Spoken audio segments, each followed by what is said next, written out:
রাজদেব বাবুকে লাঠি দিয়ে মেরে সমস্ত সত্যিটা রাজরিতের সামনে বের করলো বিদ্যা। হ্যাঁ বন্ধুরা, সম্পূর্ণটা জানতে ভিডিওটা প্রথম থেকে শেষ পর্যন্ত দেখতে থাকুন। ধারাবাহিকের শুরুতে দেখা যাচ্ছে যে বিদ্যা তো ব্যাংক অ্যাকাউন্টের নাম্বারটা অনেক কষ্ট করে মনে করে তারপরে লিখে এবার সেটা রূপের হাতে দিয়েছে। রূপকে বলছে যে আমার না কনফিউশন আছে যে ওই যে থার্ড প্লেসের যে 1 আছে সেটার জায়গায় কিন্তু 7 হলেও হতে পারে। রূপ তখন বলছে যে আচ্ছা ঠিক আছে, তাহলে এই ব্যাংকে গিয়ে এই ব্যাংক অ্যাকাউন্টের নাম্বারটা দিলেই আসল লোকটার নাম জানা যাবে।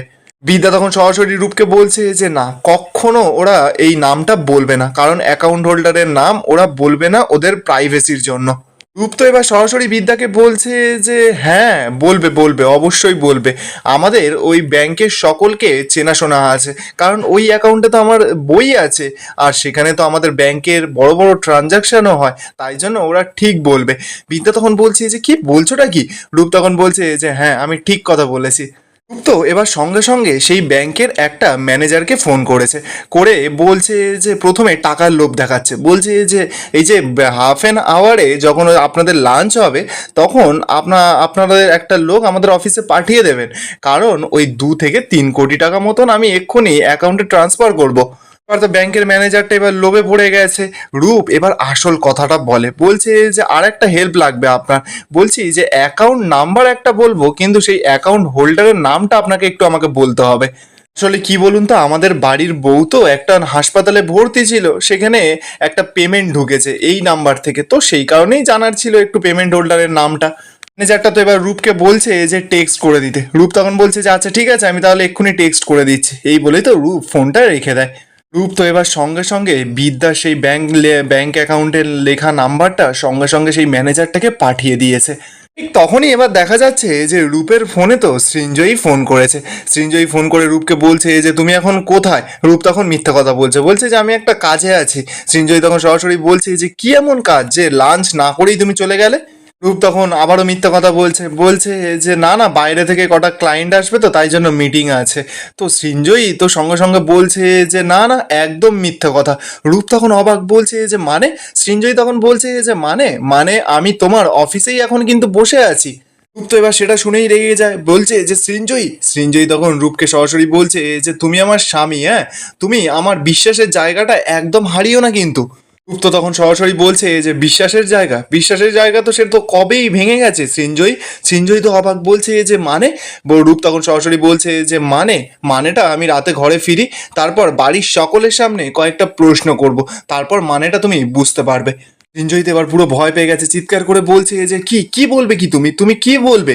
রূপ তখন বলছে যে সেটা না হয় পরেই জানতে পারবে। কি বলেই তো রূপ মুখের উপরে ফোনটা কেটে দেয়। এবার তো প্রীতি সৃঞ্জয়ীর কাছে গেছে, সৃঞ্জয়ীকে গিয়ে বলছে যে কি বললোটা কি? সৃঞ্জয়ী তো এবার ঘাবড়ে গেছে, প্রীতিকে বলছে যে না না, কিছু একটা তো নিশ্চয়ই ঘটেছে। ও অফিসে নেই তাও আমাকে মিথ্যে কথা বললো, মানে ও জীবনের প্রথম আমাকে এই মিথ্যে কথা বললো। ঠিক তখনই দেখা যাচ্ছে যে সৃঞ্জয়ীর ফোনে তো পায়েল ফোন করেছে। পায়েল ফোন করে সৃঞ্জয়ীকে বলছে যে কাকিমা, আমি তোমার ব্যাগটা ভালো করে দেখলাম, তোমার ব্যাগে কিন্তু সব কিছু আছে, সব আছে, তবে সেই জিনিসটা কিন্তু আমি এখনো পাইনি। তোমার ড্রেসিং টেবিল থেকে শুরু করে আলমারির ডয়ারে সব জায়গায় খুঁজেছি, কিন্তু কোথাও খুঁজে পাইনি। সৃঞ্জয়ীতে এবার অবাক, বলছে যে খুঁজে পাসনি? প্রীতি তখন বলছে যে কি খুঁজছোটা কি তোমরা? সৃঞ্জয়ী তখন প্রীতিকে বলছে যে কতগুলো রিসিট। প্রীতি তো এবার অবাক, বলছে যে কিসের রিসিট? তো সৃঞ্জয়ী তখন বলছে যে আমি তোমাকে সবটা বলছি, ঠিক আছে? সৃঞ্জয়ী তো এবার ঘাবড়ে আছে, পায়েলকে বলছে যে পায়েল আমি তোমাকে পরে ফোন করছি, এখন ফোনটা রাখছি, হ্যাঁ। এই বলে তো সৃঞ্জয়ী ফোনটা রেখে দেয়। সৃঞ্জয়ী তো এবার ফোনটা রেখে প্রীতিকে বলছে যে ওই রিসিটগুলো খুঁজে পাওয়া যায়নি, মানে ওই রিসিটগুলো মিসিং। তাহলে কি রূপ ওই রিসিটগুলো পেয়ে গেল?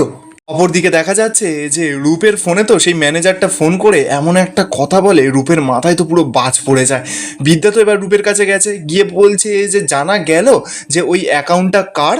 তখন সরাসরি বলছে যে ওটা কনিষ্ক বিশ্বাসের অ্যাকাউন্ট। তো বিদ্যা তো এবার কথাটা শুনেই পুরো ভেঙে পড়েছে।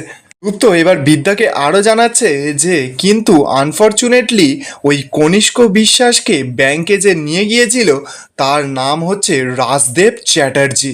তো কথাটা শোনা মাত্রই তো বিদ্যার মাথায় একেবারে বাজ পড়ে গেছে। এরপর দেখা যাচ্ছে যে রূপ আর বিদ্যা তো নিজেদেরকে আর কন্ট্রোল করতে পারে না, ওরা চলে গেছে কলেজে রাজদেববাবুর সঙ্গে আজকে বোঝাপড়া করবে বলে। তো রূপ আর বিদ্যা তো এবার কলেজের ভেতরে ঢুকে পড়েছে। হঠাৎ করে দেখা যাচ্ছে যে রাজদেববাবু তো মিটিংয়ে ব্যস্ত, সেই মুহূর্তেই রূপ আর বিদ্যা ঢুকেছে।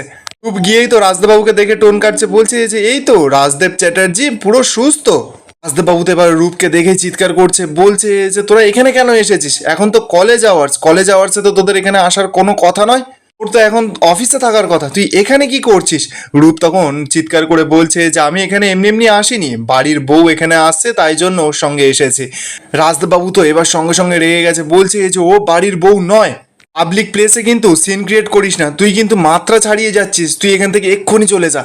রূপ তো এবার রেগে মেগে বলছে যে নইলে কি করবেন, নইলে কি করবেন কি, এই যে ঘাড় ধাক্কা দিয়ে এখান থেকে সিকিউরিটি গার্ড থেকে বের করে দেবেন? নইলে কি করবেন, এই প্রফেসর, এই যারা বসে আছে এখানে প্রিন্সিপাল স্যার সকলকে দিয়ে বের করে দেবেন? নাকি ওই কলেজের ছাত্রছাত্রীদের হাতে ছুরি চাকু ধরিয়ে দিয়ে আমাকে নিগ্রহ করবেন? প্রিন্সিপাল স্যার তো এবার সরাসরি রূপকে বলছে যে করতেই পারে শারীরিক নিগ্রহ করতেই পারে, কারণ রাজদেব চ্যাটার্জি একজন কিন্তু সম্মানীয় ব্যক্তি এই কলেজের। তাকে কিন্তু প্রথমে শারীরিক নিগ্রহটা করা হয়েছে, ছাত্রদের প্রভোগ করেছে এই মহিলা করেছে, আর সেটা সকলের সামনে কিন্তু হয়েছে। তাই জন্য যদি এবারও ওনাকে শারীরিক নিগ্রহ করা হয়, টেনে হিঁচড়ে বের করে দেওয়া হয়, তাহলে তো সেখানে কোনো অন্যায় থাকবে না। এটা তো এবার সঙ্গে সঙ্গে প্রিন্সিপাল স্যারের কাছে গেছে, গিয়ে বলছে এক মিনিট এ নিন জলটা এক্ষুনি খেয়ে নিন, আপনি কি রিসেন্টলি কোনো যাত্রা ফাত্রাতে জয়েন করেছেন নাকি?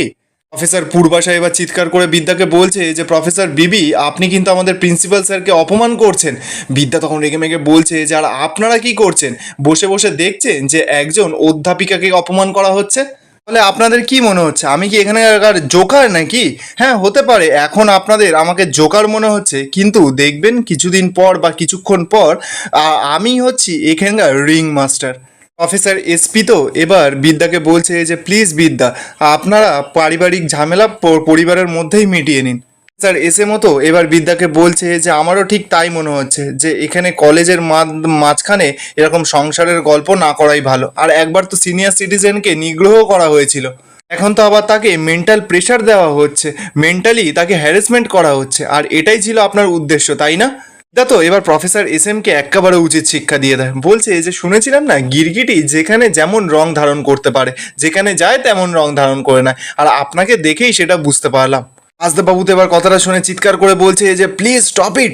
তো রূপ তখনই এবার রাজদেববাবুকে সরাসরি বলছে যে আরে মিস্টার রাজদেব চ্যাটার্জি, এইখানে না আপনার সঙ্গে এই বিদ্যা ব্যানার্জি শ্বশুর বৌমার সম্পর্ক পাতাতে আসেনি, হাত জোর করে আপনার ছেলেকে বাড়ি নিয়ে যেতেও আসেনি, কিন্তু ও এসেছে এখানে কয়েকটা প্রশ্ন করতে। রাজদেববাবু তো এবার চিৎকার করে বলছে যে আমি ওর কোনো প্রশ্নের উত্তর দিতে বাধ্য নই। বিদ্যা তো এবার টেবিল চাপড়ে বলছে যে বাধ্য, আপনি না আমার সমস্ত প্রশ্নের উত্তর দিতে বাধ্য, কারণ নইলে এই সমস্ত প্রশ্নগুলো কোর্টে উঠবে, তারপর কিন্তু আপনাকে পুরোপুরি ল্যাজে গোপরে হতে হবে মিস্টার রাজদেব চ্যাটার্জি। রাজদেববাবু তো এবার চিৎকার করে বলছে যে আমি ভাবতেই পারছি না যে তোমার মতন একটা মেয়েকে আমি কি করে পছন্দ করে আমার ঘরের বৌমা করেছিলাম। তো বিদ্যা তখনই উচিত জবাব দিয়ে দেয়, বলছে যে করেছিলেন কারণ আপনি ভেবেছিলেন যে আমাকে এরকমভাবে ঘরে সংসারে বন্দি করে আপনি এরকম বিপদমুক্ত হয়ে ঘুরে বেড়াবেন, কারণ আমি ছাড়া তো এই কলেজে প্রতিবাদ করার মতন আর কেউ নেই। যাই হোক, আমি এখানে একটাই প্রশ্ন করতে এসেছি মিস্টার রাজদেব চ্যাটার্জি, আপনি কি কনিষ্ক বিশ্বাসকে চেনেন?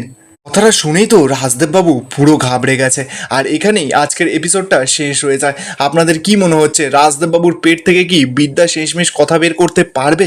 কমেন্টে আপনাদের মতামত অবশ্যই জানাবেন, আর ভিডিওটা ভালো লেগে থাকলে চ্যানেলটা সাবস্ক্রাইব করে যাবেন।